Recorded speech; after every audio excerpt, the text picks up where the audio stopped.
Here's an unboxing of this cat diffuser kit to help calm the little cats down.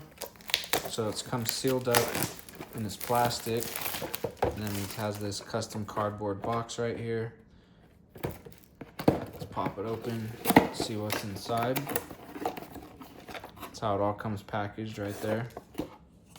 Little divider, help keep stuff from banging around too much.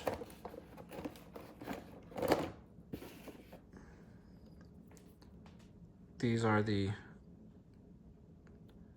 different, the actual liquid here that gets diffused through the diffusers. Here's a look at the 2 diffusers that it comes with. There's your prongs for sticking it into an outlet. Little light on top right there.